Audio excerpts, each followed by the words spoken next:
भाग्य माँ बालेकाई की बज्जी बना रही थी, लेकिन क्योंकि उसकी जिंदगी में वो पहली बार बना रही थी, पूरा उल्टा सीधा हो रहा था। जब वो बज्जियां बना रही थी तो सारा तेल छिड़क कर उसके हाथ पे गिर रहा था।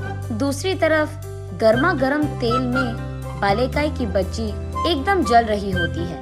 ऐसे वो अपना काम ठीक से नहीं कर पाती है। जो भी उसके दुकान बज्जी खाने आते थे, उसके हाथों बनाए बज्जियां चख कर उसके मुंह पे छी नहीं कह पाते, और कुछ लोग उस जले हुए बज्जियां को देख मुंह मोड़ लेते हैं। लेकिन और कुछ लोग भाग्यम्मा की सुंदरता देख उसकी बज्जियां भले ही बुरा क्यों न हो, कम से कम इस औरत के लिए तो रह जाते हैं, कहकर वही रह जाते हैं। ऐसे अलग प्रकार के लोगों की विविध बर्ताव देख भाग्यम्मा थक जाती है। तब वो फैसला करती है, आज इतना व्यापार काफी है, मैं वापस घर चली जाती हूँ। ये कहकर वो अपना बज्जी का बंडी लेकर घर की ओर बढ़ रही होती है। रास्ते में उसे याद आता है कि कल बालेकाई की बज्जी बनाने के लिए उसे बालेकाई की जरूरत है। इसीलिए वही मौजूद एक बालेकाई की व्यापारी के दुकान में जाकर ऐसे पूछती है, सुनिए, बालेकाई की दाम क्या चल रही है? 1 केजी का 100 रुपए। ऐसे कहता है सुदर्शन। हाय भगवान, अगर 1 किलो 100 रुपए का है तो 1 गेला का कितना होगा?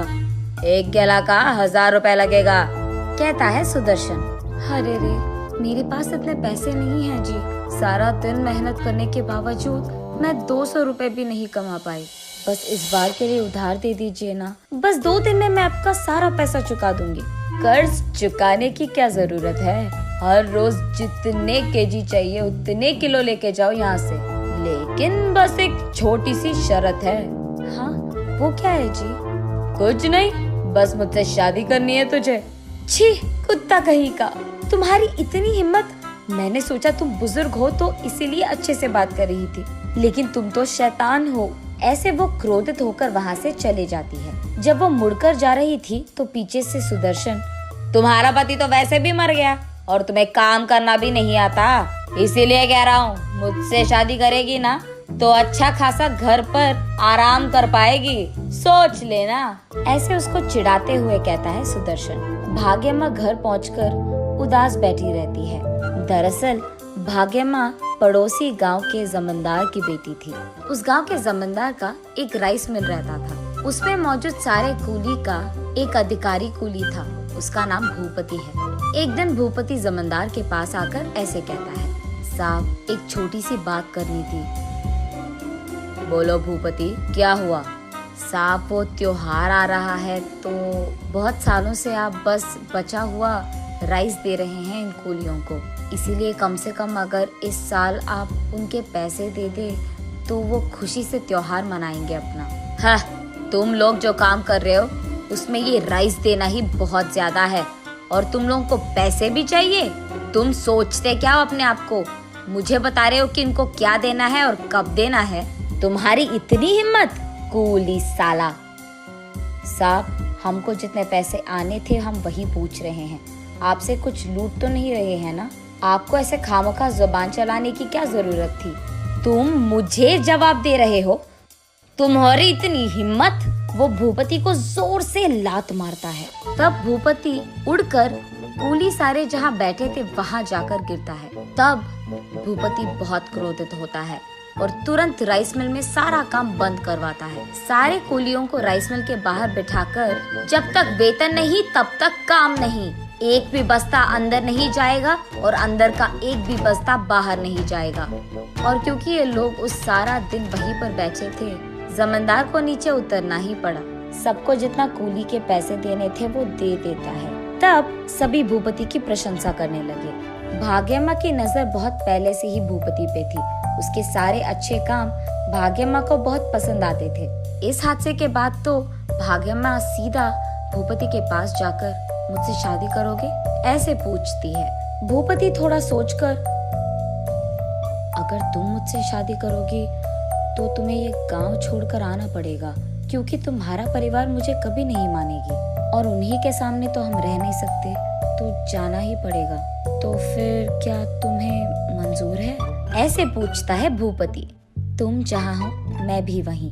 अब से मेरी जिंदगी सिर्फ तुम्हारे साथ। तब ये दोनों उस गांव छोड़कर ये गांव आते हैं। दोनों बहुत दिन बहुत अच्छे से जीते हैं। और क्योंकि भाग्यमा बड़े घर की बेटी थी, भूपति उसे यहाँ कोई काम करने नहीं देता था।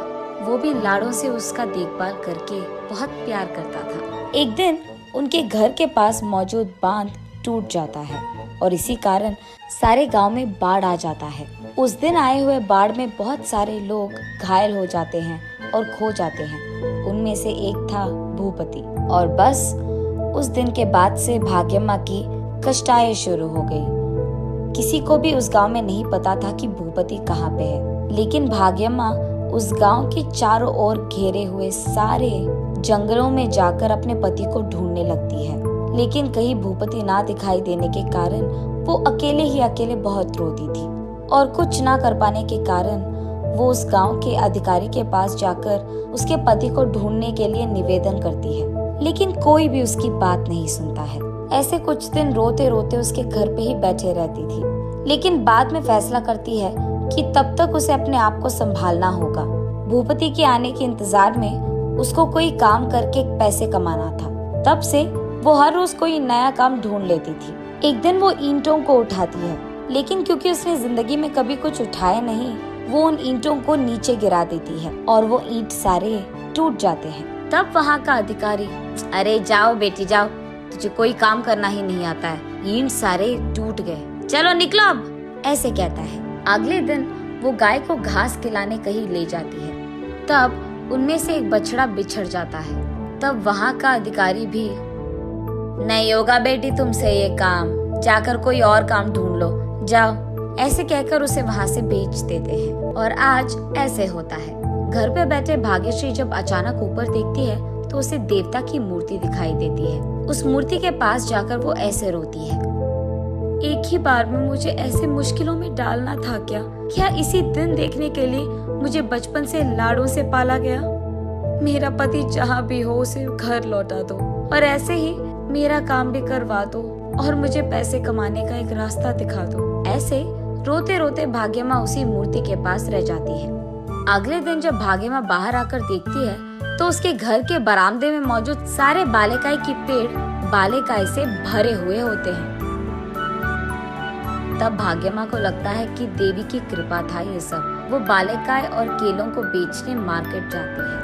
एक तरफ वो बालेकाई को बेचती थी और दूसरी तरफ बालेकाई की बज्जियां बनाकर उनको भी बेचती थी। वो चकाचक सारे काम करने लग जाती है और वहाँ का भीड़ भी चकाचक उसके पास आते हैं। और तो और सारे लोगों को उसके हाथों से बनाए बालेकाई की बज्जी बहुत अच्छे लगते हैं। ऐसे एक ही दिन में और कुछ ही घंटों में उसके सारे बालेकाई और केलों को बेचकर वो खुशी खुशी घर लौट आती है। घर आते ही वही बरामदे में बैठे अपने पति भूपति को रोते हुए देख उसके पास भागते हुए भाग्यम्मा, क्या हुआ जी, कहाँ थे आप रो क्यों रहे हो?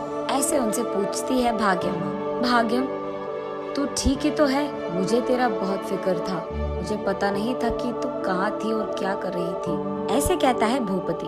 तब जाकर वो दोनों इतने दिन जो कुछ भी हुआ एक दूसरे से कहते हैं। तब भूपति, उस सुदर्शन का अंत तो मैं देखूंगा ही, ये कहकर अब से तुम्हें काम करने की कोई जरूरत नहीं है, मैं आ गया ना, मैं ख्याल रख लूंगा सबका, ऐसे कहता है। नहीं जी, ऐसा करना गलत है, सबको काम करना आना चाहिए। जब किसी को हम लाड़ों से पालते हैं, वो अचानक कभी मुश्किल में पड़ गए तो वो अपने आप को संभाल नहीं पाएंगे। इसीलिए आज से हम दोनों मिलकर काम करेंगे और पैसे कमाएंगे। भूपति भी मान जाता है और अगले ही दिन से ये दोनों बालेकाई की बज्जी और बालेकाई और केलों को बेचने लगते हैं। बहुत ही कम समय में बहुत सारा पैसा कमा लेते हैं। और इतना ही नहीं, बांध के विषय में सुदर्शन को गिरफ्तार करवाता है भूपति। ऐसे वो पति पत्नी उस दिन से खुशी से रहते हैं।